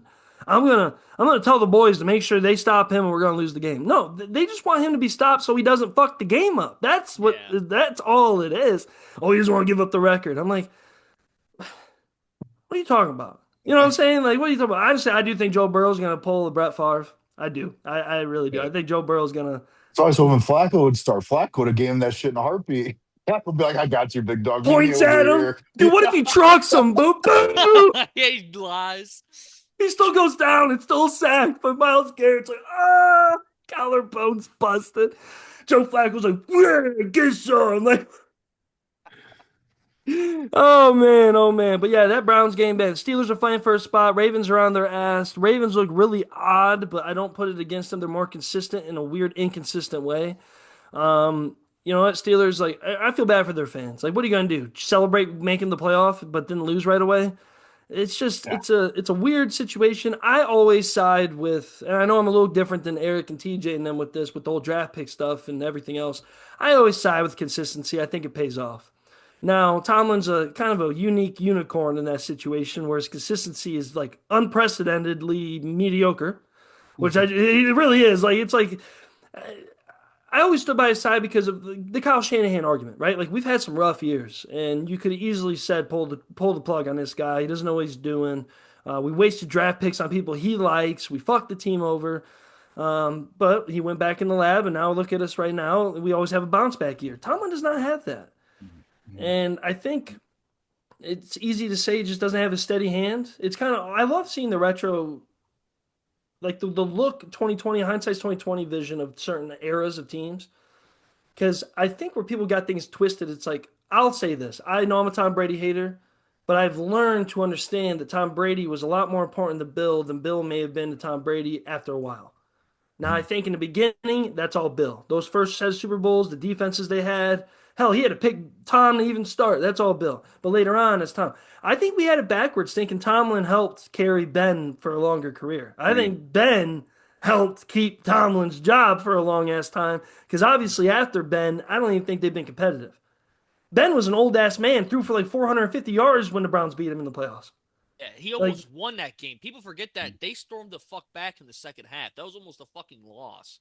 yeah, like it's just interesting to see that. It's like, man, put some respect on Big Ben's name when it comes to Tomlin because, and I saw some clips going around. Terry Bradshaw said 9 years ago they thought Tomlin wasn't good. Now, Terry Bradshaw, take his word with a stretch, you know. And Terry, I love you, bro, because I like to imagine I'm part of your people, dog. I am. I'm a Terry Bradshaw prototype of sorts. I really am. But like it's funny because they were like, "Well, is this coach good?" He goes, "Yeah," and I'm like, I'm not gonna be that guy. It's 2025, but like, you saying Tomlin's bad, but all these other random ass white coaches that suck are good. I just don't talk, Terry. Keep your Super Bowls to yourself, Terry. Yeah, I thought that shit was crazy. But here we go. We got Broncos number one, Patriots number two, Jags. Hey, Duval calling it, baby. They're the dark horse right now, man. Trevor Lawrence is throwing like he ain't never thrown before. He's running around like he ain't never ran around before. I love it. I know we always talk about it. I think franchises fail quarterbacks more than quarterbacks fail franchises. It's really cool to see him not have to leave to have the resurgence. He stayed there and had the resurgence. I fucking love it. Texans trailing right behind. Who would have thought that division would be probably one of the scariest divisions to be a part of right Yeah. now? Like straight That up. might be the time that team I'm riding on the AFC dog. Their defense is fucking disgusting. The Texans defense, Daniil Hunter is one of the most unsung. Like he He's did, like you know he's the huge. youngest player to 100 sacks. Like he was the youngest player to 100 sacks, and like no one talked about it. I think he's second in the league in sacks right now. He's only been all pro like once in his career, but he's the youngest to 100. I I'm like love that that. dude. That's how do you not talk about how does people not know more about this guy? I almost rather have a career like that. Just leave me alone, let me ball. You know what I'm saying? And you see how big Yeah, he is, bro. He is one of the biggest. Like he is like Miles Garrett-esque like physique. Like that dude is, especially in his Vikings days, right? Like that's where he was at the Vikings before this. yeah. Yeah, hey, shout out Coach Ryan's, bro. Texans are riding crazy. Chargers following up. I think Chargers are weird. To me, they're like the modern day Steelers. Like they're gonna be good, but like how good can they actually be for a long period of time in the playoff? Bills, another dark horse. I think Bills make the playoffs. What are we talking about? Like they're gonna be a tough win for anybody. And in fact, they might luck out by not having to play at home. Like you might get to be able to play in a warm area, you know what I'm saying? You might be able to play somewhere nice in the dome or out in Cali or out in Texas or out in Florida. Man, don't sleep on that shit at all. And honestly, I know the Broncos are legit. I've been saying it a while. I don't think they're legit though. I think that they capitalize a lot on good moments. Hmm. And I think it's the NFL. There's such a gray area of wins and losses, and they just happen to be on the right side. Do I think the Broncos will be sick nasty for the next 5 years? Yeah. This year, divisional, they might be out. Same thing with the Patriots. That's just my opinion. No, I'm a dumbass. Let's get to the real fucking meat and potatoes. The real conference. AFC is buns. The NFC is just the who's who, baby. If the Lions were in the AFC, they'd probably be almost competing. I mean, they wouldn't be able to make that extra round because you got the Bills in there 11-5, you got the Chargers 11-5, but those teams are kind of buns. They would have won more games. And then you got the Steelers coming in there at 9-7, the Ravens at 8-8. That's the same record as the damn Lions. And the Lions Yeah. got their ass rocked and got shoved out, you know? We got the Seahawks riding number one. Seahawks, Niners tomorrow to decide the conference and decide the NFC. That's gonna be such a fun game. Oh man, it's happened before in the past, and the Niners have always came out on top with those situations. We have the head-to-head right now. We need this right now to really get the head-to-head to jump ahead. And I would really like the Bears are at second technically as division leaders. I know it doesn't really matter too much, but I just, Lions, sprinkle a little dust on there for us. That's all. That's all I'm asking. Sprinkle a little extra loss on the Bears. Make sure that they just don't win again for the rest of the year. I'm fine with that. Because after that Niners Bears game, that scares the fuck. I don't want to see that fucking team again. I'm good. I'm good. Give me the slow ass, heavy ass Eagles. You know what I'm saying? Like, let's just be slow and heavy. We got the Eagles sitting at 3 at 11-5. The Niners sitting at 5 at 12-4. Then we got the Rams at 6 11-5, and then the Packers are at 7 at 9-6. I know that hurts you, Keegan. Like, because the Packers ain't world beaters. They kind of had a very similar season as the Lions. They won a lot of big games, lost a lot of big games. And the fact that just all you had to do is beat the Packers twice and you're in it instead, man, that hurts me. Like, What hurts even more, man, is just these past two games even more. The opportunity that we should have beat the Steelers and we let that slip, and then this opportunity with Minnesota just to still give you a chance. Like, we did it to ourselves this year. There's nobody to blame but ourselves, and look at ourselves in the mirror. And this last game with Chicago, man, I really wanted to just be competitive. Like, but I will say this at the same token, take care of our fucking key guys. If we need to fucking just play our next guy and keep those guys healthy for next year, I'm fucking fine with that. But we need to play a competitive game against the Bears, and we got to tell with this last game here going into the offseason who the fuck's going to be on the team or not. Because I can tell you right now, one guy I'm going to be watching is fucking Davenport. Because he has not fucking shown up this year. If he doesn't fucking show up in this game, get him the fuck out, dude. We got to start reevaluating this stuff. And I actually was thinking about this earlier. We're kind of in a similar situation the Niners were in a few years ago. Like, we have a lot of good key guys that we need to keep on the team and we need to pay and stuff like that. But there's still some of those backup guys / other starter guys that aren't getting the job done that we got to pick up new pieces. So I'm really excited to see how this offseason go. I got to call this out because I was talking about it and was worried about it at the beginning of the year. What the fuck, Brad Holmes? We were all worried about as Lions fans, you not getting that DN and all that stuff. Like, you got to fucking step it up this offseason. You let us down this year. I still believe in you and Dan Campbell 100%. I'm not fucking going to turn on you guys or question or say that you guys should get fired. Fuck no. This is the best Detroit's ever been. I love that we're still fucking competitive. The sky is not fucking falling, but we got to go get some shit fixed if we want to stay relevant right now. And this was a down year and we got a lot of stuff to fix, but man, dude, yeah, it just was disappointing. It's just disappointing. We're a better team than that, but just go to the lab and do better next year. I'm rooting. Go Niners. hey, there you go. It's a man's league, man. They forget about people fast. Like, the league moves forward, and if your team doesn't move forward with it, shit goes crazy quick. I mean, I'm not going to pour salt on the wound for Eric and Clark, but man, look what happened to the Browns in the last 5 years. It's been absolutely astounding. There should be a study done of the collapse of that. And with the Lions, you don't want to do that. You know what I mean? You just don't want to do that. You just don't want to run into those issues. I would say make sure you reach for people, but don't overreach because you got to make. Right. Yeah, I was gonna say that's why it's like it's so fucking cautious right now. I know it's a tough job, Brad Holmes, but it's got to get fixed up, man. We can't keep the same guys again and run it back this year. Hey, get Crosby, baby. Line him up with Hutch. God, don't tease me. That would line him up with Hutch. I want Crosby bad, bro. You have no idea. As a Niners fan, the worst fucking D-line in the goddamn fucking league, I want him bad. You know, like what Colin Coward said, Boza, we're fine. We got, you know, yeah. Who was the real player? Was that Simmons and LeBron? Ben Simmons. Yeah. LeBron, yeah. we're fine. We got Ben Simmons now. So crazy to look back on. I know, I swear. The Lions will be fine, though. You're the most hurt team in the league. People don't talk about it enough. And everyone wants to talk about the Niners being hurt, but I think we're like the 5th or 6th worst at that. Like, the Lions had 16 on the IR at one point. That's insane. And in the NFL, that's impossible to figure out, impossible to really evaluate talent or where your holes are because you could say the what ifs. I just hope the Lions can still find like that medium talent because they've been doing such a good job at that. Keep Mhm. finding the guys that can fill in, but also you, like you were saying, after a while you can only do so much with those type of names. You have the big names you already have. It's time to add a couple names with those big names that are already Mhm. established. It's kind of put vets on this team. That's what the Niners had to do. It's what you have to do when you're successful. It's like, all right, we got homegrown talent. Cool. This ain't college football. We got to go find somebody else that's unhappy somewhere and give them a 2-year contract and let's run this shit back. You'll be healthier because of this. I mean, look at the Niners last year. I think we finished 8-9, like similar year, pretty much the same exact year. You'll be fine. You'll be fine. And Jared Goff ain't too old yet. You got the pieces. You'll be fine. Just beat the Bears for me. Hey, the Browns. They beat the Steelers, and now they get to go over and fuck with Cincinnati. I know Eric's situation with the draft picks. These wins are costing them draft picks. I hate to break it to you, Eric. The Browns love playing Cincinnati, and they love winning that extra game for no reason. The Battle of Ohio means more. It means too much.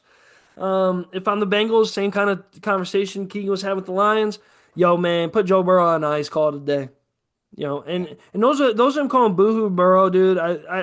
Anybody that says that shit, I don't want to see any fucking post about men's mental health or any of that shit. If the man's going through it sitting in Cincinnati because he ain't got no offensive line and he's got early stages of CTE and a fucking leg that's halfway put together because how many times he's been sacked, maybe he wants to cry a little bit. Let the man cry a little bit. At least he wants to stick around. Oh, you sucks being paid millions. You know what, brother? Half of us can't even get out of bed without being like, fuck. Joe Burrow might have millions, but he's getting out of bed going, fuck. It's worse. It's worse. Motherfucker had his house broken into last year. Y'all are some ungrateful pieces of shit. Cincinnati fans don't deserve shit. Go Browns. Ruin your draft pick. Be in no man's land and figure it out, Browns. Let's go. Deshaun Watson ain't playing.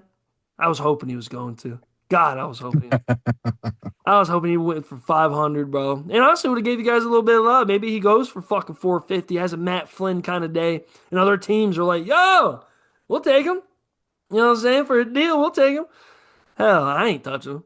Fucking Brock Sturdy, baby. Fucking come on now. Name a hotter player. Brock Purdy, man.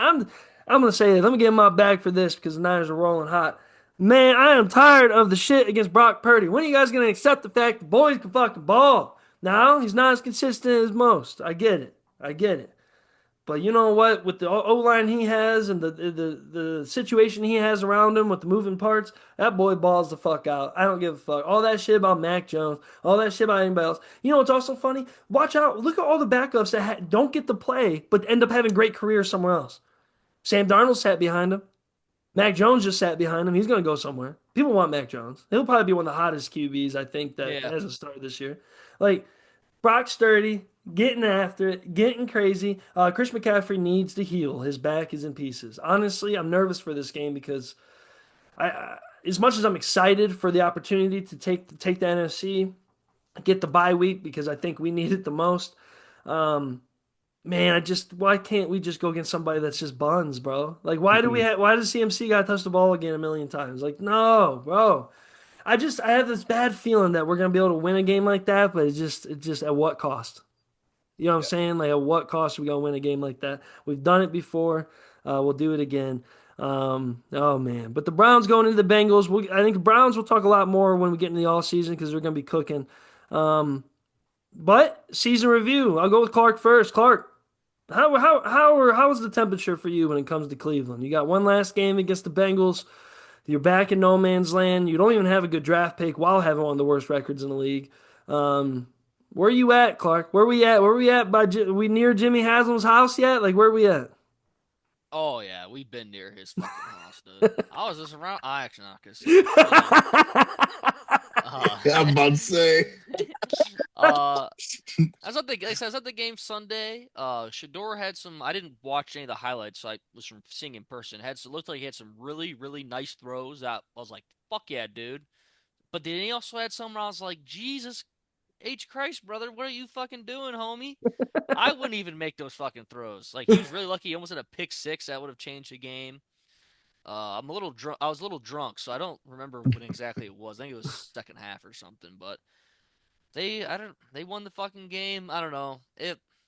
I don't know what they even think about them, honestly. I think the team is so many parts away from being a contender or even competitive that it's not a one-off season thing. It's really not. So hopefully they get some guys back healthy next year, get Judkins back. They got to prioritize O-line since they're not going to have a shot Mendoza, which I was kind of iffy on anyway, them taking. Prioritize O-line, try to get maybe receiver too in the top 3 rounds. Try to fucking get somebody through free agency. Defense has been decently well. Schlesinger is a great building block for the future. DB, that Tyson Campbell trade looks better and better every game. He's been fucking phenomenal. I laughed before on here saying I don't know why the fuck we trade for a corner straight up. It's been great for us. He's been a And Newsom just got hurt too, so Yeah. that looks even better for you guys. Campbell's been very, very, very good. So I've been happy with that. So if we can build our offense up, I say you give Shador a year, give him another year to let him play and see what the fuck happens. Make the decision next year. Give him a little bit more talent to work around, maybe a better O-line. And then you go from there. Fuck it. If Deshaun plays good in camp, plays better in Shador, throw him the fuck out there. We gotta pay the motherfucker anyway, man. So, yeah, I don't know. We'll talk. We'll see more in the offseason after the moves they make, and I have a better idea of what to expect going forward. But right now, it's still all a big question mark. It really is. You know, at the end of the day, you guys had some close losses too. Yeah. And you have a good defense. It reminds me of the past. How many times when we were kids at the Browns, the defense probably good. Yeah. But we got to find a quarterback. Like, it's just like, this is an endless thing, especially when you're down in that area. But also, like, if your defense is rolling hot, there's still hope, right? All you really need is someone to catch a hot hand. And the sad part is you're going to lean on some pieces. Like, I know Eric's had problems with this. Like, you're going to have to lean on a guy like Sanders or Watson or have a miracle come out of your ass. Like, and miracles do. Like, do. I'm sitting here feeling good about Mr. Irrelevant. You know what I'm saying? You never really, you don't know. You don't. And with the Browns having a good defense first, with the potential of a good run game after what Judkins was doing this year, hopefully he comes back just in the same level, if not better or faster. Because you want those running backs to make a big jump from year 1 to year 2 to be a stud for you. Who knows? I hate to say it, I love my boy like Njoku and them, but you got to find more love at the tight end spot. You got to find more consistency with ball catchers. But also, it's the fucking NFL. We can say that shit all. Oh, I need to find this for this. It's like, well, it's not easy to do. Lion, I also trade the Njoku. Keep fanning. Let that boy keep playing well. The free agent. Yeah, he's gone. Njoku's a free agent this offseason, I'm pretty sure. Sucks. Which I'm okay with because he lost a step this year. You can tell he's like one step slower. Yeah. I think Njoku's a better blocker, but I think you can find that pretty easy in the free agency market. Our draft one late. Like Fan is not a good blocker, but it's kind of like the Bowers thing. Like, hey, if you're gonna make that guy block, you shouldn't fucking be calling plays. Like, you know what I mean? Like that's how it is with Fan. But I think Njoku's a free agent though, so he'll probably be moving on to another team. Hey, Niners, he's perfect. We need someone that's just him and Kittle together. We need someone just like great that. Combo. Yeah, fucking stack it up. Those two blocking would be fucking awesome off the ends for you guys. Oh yeah, get your boy out of there.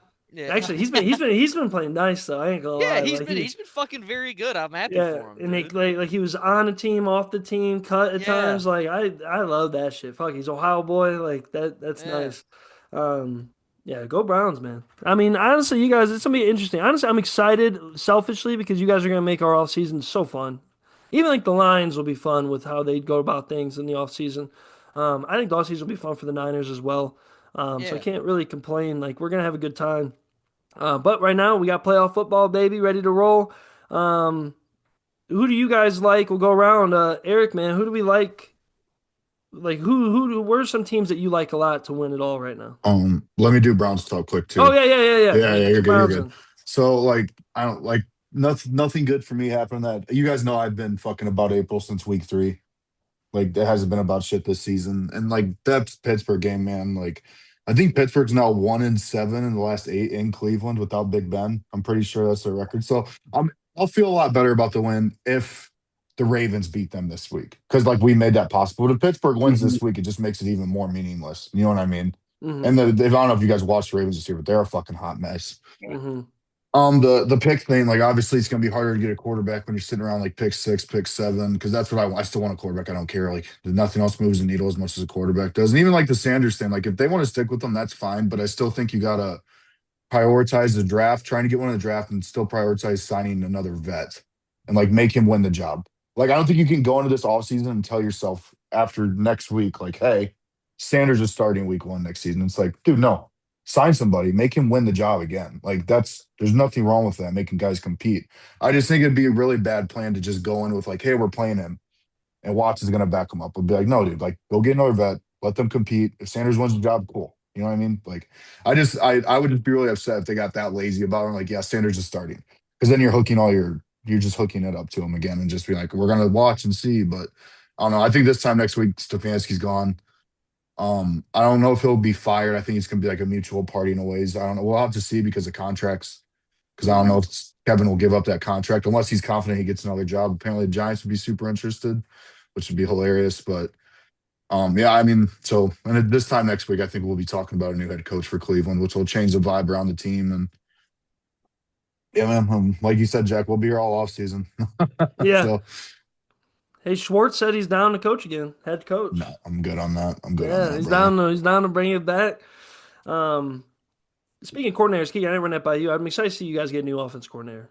Yes, I did forget to I bring that up. I We think definitely I need a think new that offense coordinator. your Yes. defense was pretty good after Glenn left. Like I think the defense Mhm. kind of improved in certain areas after last year. But I yeah, think Shepard did a great job with the yeah, defense this year. I think he earned his right to go coach again next year. I really do. But offensively, you can't handle that job, Dan. You can't do that. Morton didn't get it done for us. We got to go find a new coordinator. Can still keep Morton on the team, but he's got to be a position coach or something like that. Demote him down. We need a new OC. Yeah, we you got guys are in a similar, kind of similar to what Eric was saying about Brian Day, right? Like you don't need in 2025, like having your head coach call plays, especially when the season's getting rough and the nitty gritty, it's just there's already so much to worry about. There's personnel to worry about. There's all kinds of other things, and then you might have gaps and things. You might miss a detail here or there because you're worried about what their down call you're going to have, and it's not healthy at that level. It's just not. yeah. Now, there's also guys like I know Shanahan calls almost every goddamn play, right? Like Mm, that's Some just guys can handle that shit, right? but also, he has the staff around him where he's accepted that he won't touch the offense as much, like, or he won't have a guy touch the offense as much. Like, oh, we have an OC, but that OC's that look at their pay scale. It's a little different than a normal OC. Like, you're kind of more of a personnel. You're making sure you let Shanahan know who's on the field, who's off the field. You know, so and so is a little sore right here. Don't run a draw. You know what I mean? Like all of this shit. You just got to hire around it. I wouldn't be mad if Dan Campbell did something like that. Like Mhm. if you because obviously there was the offense kind of got other than the last 2 weeks, the offense got really exciting the first week Dan Campbell went in. And so Yeah. all right, like Dan Campbell, can do this. It's like, well, if you want to do this, Dan, cool, but you got to make sure you hire someone else around you to make sure everything else is handled straight up. Because if you're going to still go for a fourth down, still do whatever. And hey, you know what? A lot of different off seasons. The Browns, like honestly, I was trying to think of more positive things to say, but when you guys talk, I'm like, oh, this is just bad. Like this is just bad. Like Clark was saying, this ain't a 1 year fix. Yeah. There's really no right answer. There's a lot of wrong answers, the and only that's answer is a quarterback, and man. that's That's just and where that's I'm the at. and that's the problem of like Hmm. where there's really all answers can be right and all answers can be wrong. That's a tight spot to be in the league. But hopefully you guys get a new coach, like you're saying, you ride it hot, you do your thing. Let's go into some team success though. Enough of the doom and gloom while we wrap up this to get out of here. We'll talk MVPs next week. We'll talk, more real playoff picture because we'll see who's actually in the playoff and the matchups exactly. But also at the same time, like I don't really think much changes. Steelers or Ravens, both dumpster fires. Panthers, Bucks, both dumpster fires. I would like to see the Panthers in instead. I think they're a Me little too. more healthy and they're fun and it's new. And I just don't want to see my boy Baker out there with half a leg or half a shoulder. Like fuck that shit, bro. That's just hitting him while he's down. He's supposed to have a good year.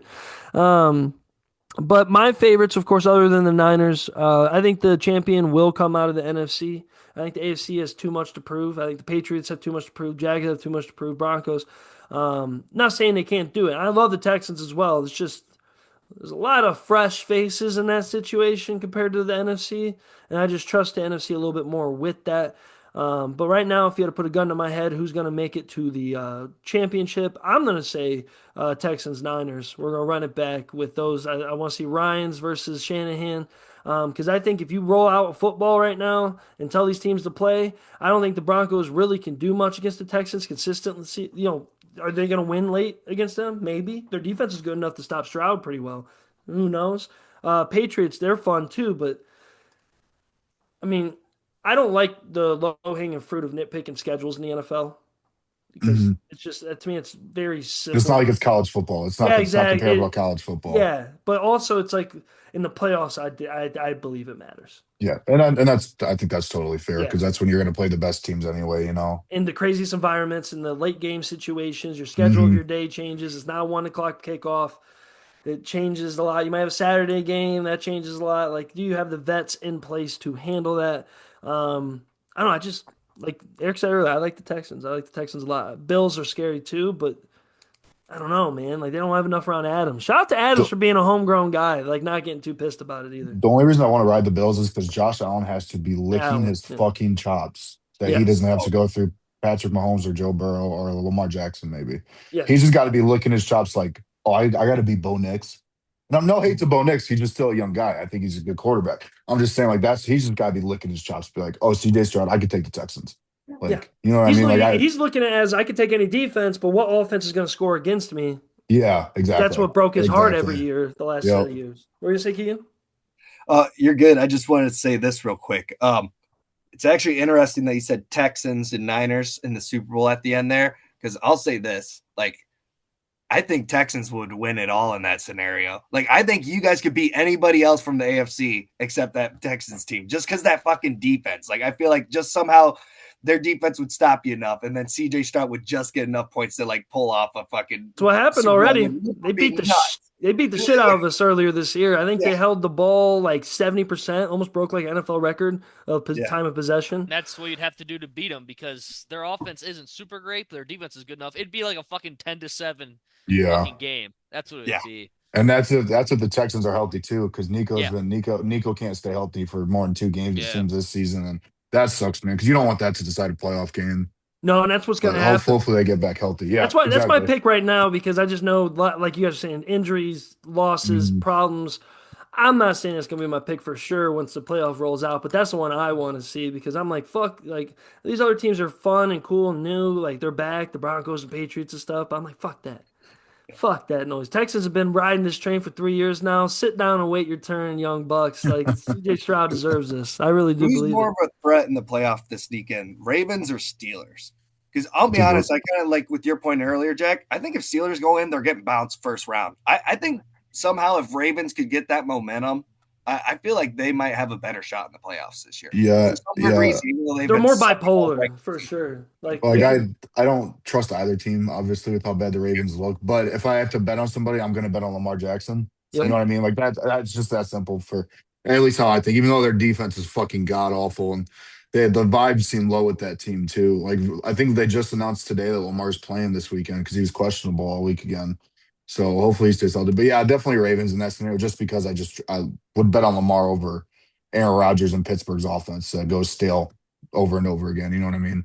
Before last week with the Browns game, I would have said Steelers because I thought they were kind of on a roll. It's Like, fair. and just how happy Aaron Rodgers looked out there. I'm still rooting for him in that sense. Like, he's the only reason why I want to have a dog in that fight Mhm. because I want to see him go out a proper way, even if it is a first round exit. Fuck it, like get him to the playoffs.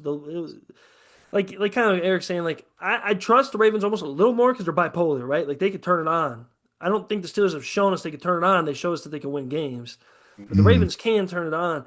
But at the same time, it's like, man, do I want to see that discombobulated Ravens out there, or do I want to see Aaron Rodgers kind of go out on his sword, get his ass Yeah. whooped, and throw his whole team under the bus during the press conference? Like, I kind of want to see that a little Like bit the My more. top fireworks, one a the little bit more fireworks time, there. Aaron. Yeah. My top. Yeah, Yeah. like, I want to see a little bit, and then to kind of leave some space if he wants to come back or anything, right? Like if he has a little bit of playoff success, I think he loves his own Kool-Aid. So Yeah. he's like, man, if I won a couple playoff games with that team, oh, who would have thought that he would have became Brett Favre Jr.? You know what I'm saying? Like, I'm hoping his meat's a little bigger. Pause. Um, Shout out Brett Favre with dick pics. Man, we keep Is he bringing up only Brett on a 1 year Favre. deal? Yeah, I think he's a 1 year deal. Yeah, he said Okay, he. yeah, he is. I was just curious because he's played well enough that you can just like you got to justify bringing him back for Pittsburgh, especially because you're not going to have a great pick to go get one anyway. So he'll And probably be back again. shout out Rams, man. I think they're gonna be scary as fuck. I don't think Hmm. anybody wants to go against them on a random day, like at all. Um, at all. Like, but also that's where it's like I see a lot more holes with the Bears and Niners and Seahawks than I do with the Rams. Ironically, even though the records, aren't exactly the same, Hmm. I just think the Rams are just way more built heavy. Like they got Age and heavy hitters. experience too, man. Age and Yeah. experience. Like, who's going to bet against McVay and Stafford? You know what I mean? Like, 100%, bro. And like I love my Niners, but we got to score 42 to win every game. yeah. Let's score 42. Yeah. Go get it done. Like, I mean, what are we talking about? If that means we win, fuck it, bro. Like, that's what pissed me off about the Bears. I'm watching Caleb Williams score again. I'm like, God damn. It's like that one old dude. God damn it. Mother, where he's mad about his TV.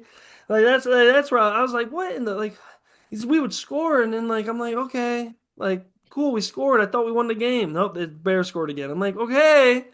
All right. Like, that's how I was like, okay. Like, see how it goes, bro. It's fucking stupid, bro. But then I blew up my family afterwards because they're all Bears fans. I'm like, go Niners, dude. I waited till the last second to say it. So I was like, fuck this shit. And that first pick six, I was like, oh Jesus Christ. But hey, we're here.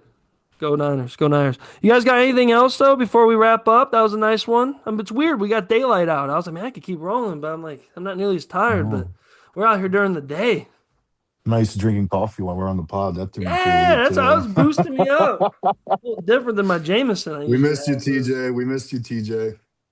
Yeah, I'm TJ deserves to sit on this. I'm very sorry, TJ, but for content reasons only, I am hopeful that the Bengals whoop the Browns' Yeah, ass. see the paper bag come back. Oh, I think the backs come back a little bit. I hope there's a little bit of OSU, like cross out the Browns a little bit, put OSU on Both. there, or just put Ohio.